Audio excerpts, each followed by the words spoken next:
Hi friends, ಎಲ್ಲರೂ ಹೇಗಿದ್ದೀರಾ? ಚೆನ್ನಾಗಿದ್ದೀರಾ? ನಾನು ಇಲ್ಲಿ ಚೆನ್ನಾಗಿದ್ದೇನೆ. ಇವತ್ತು ನಾನು ನಿಮಗೆ ಹಾಗಲಕಾಯಿದೊಂದು ಪಲ್ಯ ಮಾಡೋದು ಹೇಗೆ ಅಂತ ತೋರಿಸ್ಕೊಳ್ತಾ ಇದ್ದೇನೆ.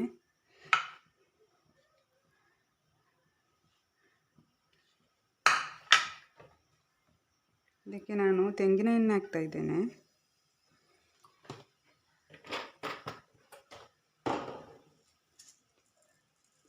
ಇದು ಸಾಸಿವೆ,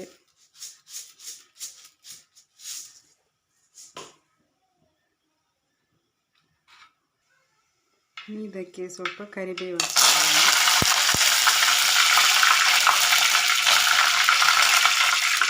ಅದಾದಮೇಲೆ ಬೆಳ್ಳುಳ್ಳಿ ಇದೆ ಕಟ್ ಮಾಡಿಟ್ಟದ್ದು, ಇದನ್ನು ಹಾಕ್ತಾ ಇದ್ದೇನೆ. ಇದಕ್ಕೆ ಸ್ವಲ್ಪ ಈರುಳ್ಳಿ,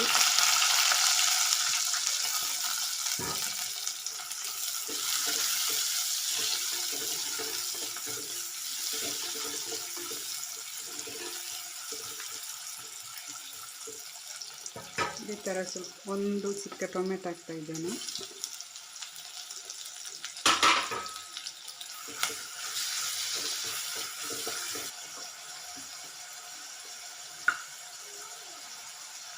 ಉಪ್ಪು ನಾನು ಹುಡಿ ಹಾಕೋದಿಲ್ಲ, ಕಲ್ಲುಪ್ಪು ಹಾಕೋದು. ಅದು ನನಗೆ ಹುಡಿ ಅಷ್ಟು ಇದಾಗೋದಿಲ್ಲ, ಸರಿಯಾಗೋದಿಲ್ಲ.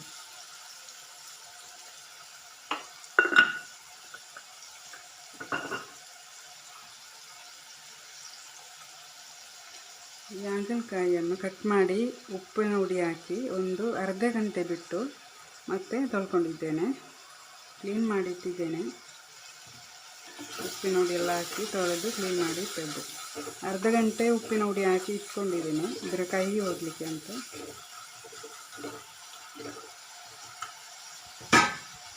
ಇದನ್ನು ಇದಕ್ಕೆ ಹಾಕಿ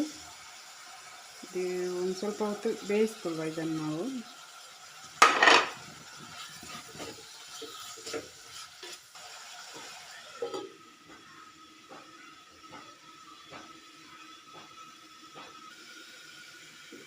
ಈಗ ಇದಕ್ಕೆ ಸ್ವಲ್ಪ ರುಬ್ಬಿ ಇಟ್ಕೊಂಡದ್ದಂಥ ಮೆಣಸು, ಇದು ಫ್ರಿಜ್ಜಲ್ಲಿ ಇಟ್ಟದ್ದು.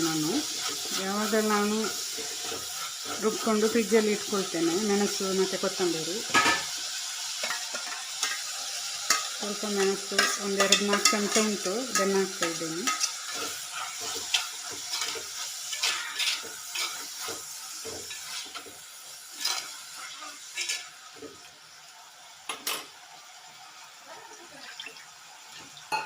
ಅದಕ್ಕೆ ಸ್ವಲ್ಪ ನೀರು ಹಾಕ್ತಾ ಇದ್ದೇನೆ.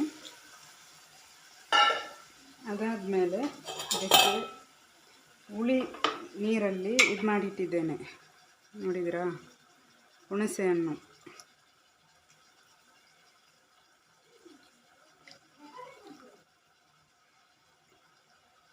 ಹುಣಸೆ ಹಣ್ಣು ಇದನ್ನು ಸಹ ಇದಕ್ಕೆ ಹಾಕ್ತಾ ಇದ್ದೇನೆ.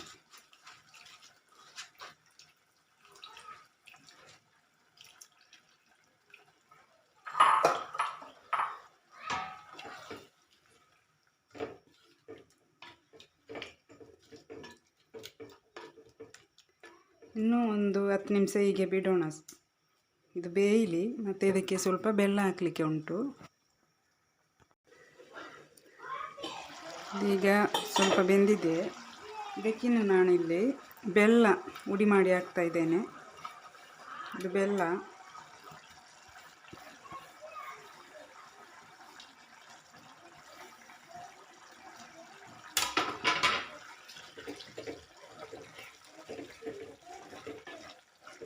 ಬೆಲ್ಲ ಹಾಕಿದ ಮೇಲೆ ಒಂದು 5 ನಿಮಿಷ ಬೇಯಿಸ್ತಾ ಇದ್ದೇನೆ ಇದನ್ನು. ನೀವು ಸಹ ಮಾಡಿ ನೋಡಿ ಇದೇ ಥರ. ಹಾಗಲಕಾಯಿದು ಗಸಿ ಇದು, ಮೆಣಸು ಮತ್ತು ಕೊತ್ತಂಬರಿ ರುಬ್ಬಿಟ್ಟದನ್ನು ಹಾಕಿ ಹುಳಿಯೆಲ್ಲ ಹಾಕಿ ನೀವು ಸಹ ಮಾಡಿ, ಎಷ್ಟು ಚೆನ್ನಾಗಿರುತ್ತೆ ನೋಡಿ.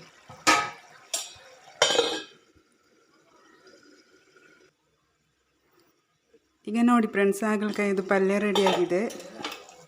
ನೀವು ಸಹ ಇದೇ ಥರ ಮಾಡಿ ನೋಡಿ, ಕಮೆಂಟ್ ಮಾಡಿ ಹೇಗಿದೆ ಅಂತ ನನಗೆ ತಿಳಿಸಿ.